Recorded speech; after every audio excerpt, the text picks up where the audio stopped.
माननीय महोदय, जितने भी कक्षा 1 से 8 तक के स्कूल संचालित होते हैं, जो भी मान्यता प्राप्त स्कूल हैं, तो उन्हें बेसिक शिक्षा अधिकारी संबंधित जिले का एक यूडाइस आईडी मिलती है। वहां से सभी जो छात्र होते हैं जो उस स्कूल में पढ़ते हैं, उसका रिकॉर्ड उस यूडाइस पोर्टल पर हो जाता है। तो वहीं से लगभग 5 साल पहले तक यूडाइस आईडी जो बनती थी बच्चों की, उसे पेन आईडी कहा जाता था और वो भी यूनिक होती थी। बच्चा जब एक विद्यालय से दूसरे स्कूल में जाता था तो उसी पेन आईडी से कार्य चल जाता था। लेकिन वर्ष 2020 से एनसीईआरटी के द्वारा अपार आईडी बनाने का कार्य चालू किया गया। इसके अंतर्गत जो हाई कोर्ट है और एनसीईआरटी ने कहा अपार आईडी बनाना कंपलसरी नहीं है, अनिवार्य नहीं है, स्वैच्छिक है और बनाने से पहले उसके माता पिताजी से लिखित अनुमति भी चाहिए। अब जो भी स्कूल महानिदेशक स्कूल शिक्षा और संबंधित जिले के बीएसए के द्वारा स्कूल का जो प्रधानाचार्य होता है उस पर अनावश्यक दबाव बनाया जाता है कि ये 100% अपार आईडी आपके द्वारा बनाई जाए, जबकि हाई कोर्ट और एनसीईआरटी ने पहले ही इसे स्वैच्छिक कर रखा है। और उन्हें अभी एक नोटिस आगरा के बीएसए के द्वारा निकाला गया है, 22 जुलाई 2026 का है। उसमें 657 स्कूलों को मान्यता प्रत्याहरण करने की धमकी भी दी गई है। इसके साथ साथ लगभग वहां पर 3 से 4 लाख छात्रों की अपार आईडी नहीं बनी है।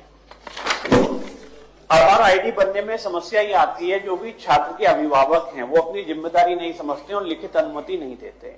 लेकिन जब बीएसए के द्वारा मान्यता प्रत्याहरण या और धमकियां दी जाती हैं, परेशान किया जाता है स्कूल वाले को, तो उसके द्वारा बिना लिखित अनुमति के भी अपार आईडी बना दी जाती है।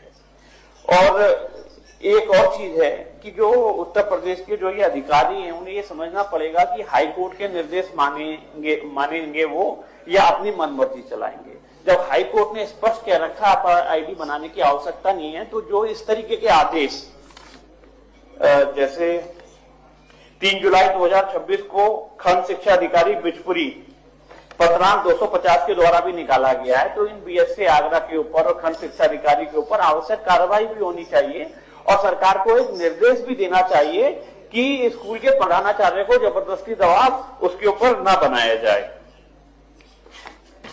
अपार आईडी बनने में एक समस्या और आती है, जो बच्चे का छात्र का रिकॉर्ड है जो स्कूल में है, यदि किसी भी तरीके की स्पेलिंग में एक भी मिस्टेक हो गई, एक ही जगह बी भी हो गया है, तो उसका अपार आईडी नहीं बन पाएगा, वो वेरीफाई नहीं हो पाएगी, वैलिडेट नहीं हो पाएगी। उसके माताजी की, उसके पिताजी की भी अपार आईडी आधार से मैच करते हैं।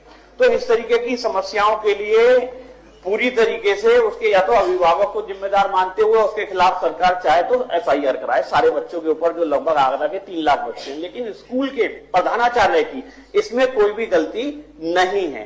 तो जिस प्रकार से ये आदेश निकल रहे हैं, मेरे द्वारा फरवरी 2025 में भी यह समस्या उठाई गई थी, तो उस समय तत्कालीन 3-4 महीने का स्कूलों को लाभ मिला था। स्कूलों के जो प्रधानाचार्य हैं, प्रबंधक हैं, उन्हें बीएसए के द्वारा परेशान नहीं किया गया था।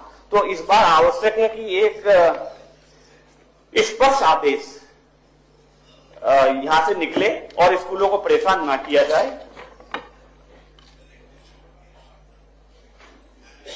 अतः शिक्षा से जुड़े इस महत्वपूर्ण तत्कालिक विषय पर सदन की कार्यवाही रोककर चर्चा कराई जाने की मांग करते हैं। जगह पे एक ही स्थान पे रखरखाव के लिए इस व्यवस्था को बनाया गया। इस संबंध में मैं आपको आपके माध्यम से अवगत कराना चाहता हूं कि भारत सरकार के द्वारा छात्रों के हित के लिए अपार आईडी योजना का प्रारंभ किया गया, जिसमें हर बच्चे के लिए एक यूनिक आईडी का प्रावधान किया गया है। 12 डिजिट की एक आईडी इसके अंतर्गत बनाई जाती है, जो कि बच्चे के लिए पूरे जीवन भर नष्ट करने की आप कृपा करें।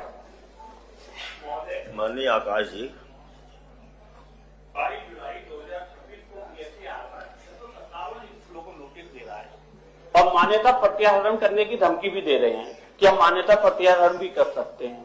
तो इससे ज्यादा अनिवार्य विषय क्या होगा? हाई कोर्ट कह रहा है, एनसीईआरटी कह रही है केंद्र सरकार कि स्वैच्छिक है, अनिवार्य नहीं है। तो ना तो आप हाई कोर्ट की बात मान रहे हो, ना आप केंद्र सरकार के निर्देशों को मान रहे हो। सरकार हाई कोर्ट से चलेगी, केंद्र सरकार के निर्देशों के आधार पर चलेगी या मनमर्जी के निर्देश के आधार पर चलेगी? मेरा तो बहुत अच्छी बात है, आप पहले यूडाइस में पेन आईडी बना रहे थे, उसके बाद आप अपार आईडी बना रहे हो, 3 साल के बच्चे का आधार भी बनता है, फिर आधार को भी नागरिकता का प्रमाण नहीं माना जाता। आज तो यह है कि आपके पास पासपोर्ट है तो वो भी आपका उसका मतलब आप भारत के निवासी हो, इसका प्रमाण नहीं। तो आप करना क्या चाह रहे हो? अपार आईडी के बाद आप 5 साल बाद बोलोगे हमने कोई और आईडी बना दी है बच्चों के लिए। जब सरकार, केंद्र सरकार कह रही है स्वैच्छिक है, हाईकोर्ट कह रहा है स्वैच्छिक है, तो आप अनिवार्य क्यों कर रहे हैं? और स्कूल के प्रधानाचार्यों को क्यों जिम्मेदार बना रहे हो? आप उनके अभिभावकों को जिम्मेदार बनाना है। बीएसए की नौकरी आप सस्पेंड करें, निलंबित करें, जो करें। स्कूल का प्रधानाचार्य ही दोषी क्यों है?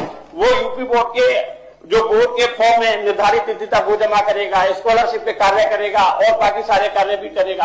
और अपार आईडी के लिए 31 जुलाई तक उसे बीएसए परेशान भी करेंगे। इसके साथ साथ दिक्कतें और कहां आती हैं? जो यूडाइस पे जो बच्चे का प्रिंसिपल आईडी बनाते हैं, कक्षा 1 की तो वो फीड कर लेते हैं। यदि किसी बच्चे की यूडाइस आईडी पैन नंबर नहीं बना हुआ है, पैन आईडी, तो कक्षा 2, 3, 4 और कक्षा 8 तक उसे बीएसए या खंड शिक्षा अधिकारी के पास जाके उस बच्चे को फीड कराना पड़ेगा। वहां पर भ्रष्टाचार का खेल शुरू होता है। 10, 20, 25, 50 रुपए पर छात्र एंट्री के पैसे उससे मांगे जाते हैं और उस लोगों को मजबूरी में देना पड़ता है। तो इस तरीके की जब स्वैच्छिक है कि और आप कर रहे हो तो किन निर्देशों के तहत कर रहे हो? आप स्पष्ट आदेश लिख दो कि हम हाईकोर्ट की बात, केंद्र सरकार की बात नहीं मानेंगे। इतना ही मेरा कहना है। बहुत सीधी सी बात है, किसी की तो बात मानेंगे आप? माननीय मंत्री जी, जो शिक्षा को संवर्ती सूची का विषय है, केंद्र सरकार के हिसाब से चलेगी। बैठिए आकाश जी। माननीय मंत्री जी, माननीय सभापति जी, ये माननीय सदस्य ने जो प्रश्न उठाया है और जो चिंता व्यक्त की है, ये बच्चों के हित के लिए है और किसी भी तरह का कोई गलत कार्रवाई ना की जाए, इसको सुनिश्चित किया जाएगा। हम बच्चों के हित के लिए बच्चों का अभिभावक से अनुरोध करते हुए और विद्यालयों से अनुरोध करते हुए इस अपार आईडी की जो व्यवस्था बनाई गई है, ये पूरी तरह से बच्चों के लाभ के लिए है और उनके जितने भी डॉक्यूमेंट्स हैं उसका डिजिटल करने के लिए है और एक ही स्थान पे वो सारे बच्चों के डॉक्यूमेंट्स रहें, सुरक्षित रहें। एक नई व्यवस्था बनाई गई है। नवाचार की ओर हम सब लोग हमेशा आगे बढ़ते रहते हैं और जो भी प्रयास किया जाता है वो बच्चों के हित के लिए है। इसमें बच्चों के लिए किसी भी तरह का कोई नुकसान नहीं है।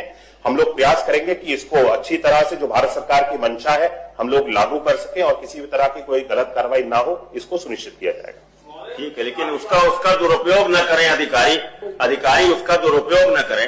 माननीय मंत्री जी, ये भी ध्यान रखिए। अभिभावक लिखित अनुमति सहमति दे ही नहीं रहा है तो आप उसकी बना कहां से लोगे? आपको बनानी है जागरूक, तो उनको बीएसए के द्वारा कर्मचारी नियुक्त रखे होंगे, घर घर भेज के आप करवाइए।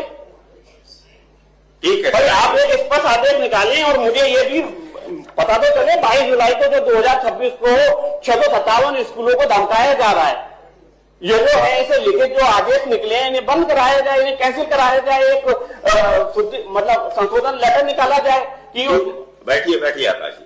ठीक, माननीय मंत्री इसको भी दिखवा लीजिए। माननीय सभापति इसको जी, दिखवा लीजिए। आप सरकार को निर्देश नहीं देंगे तो किस तरीके से कह तो दिया है, वो कह रहे हैं इसको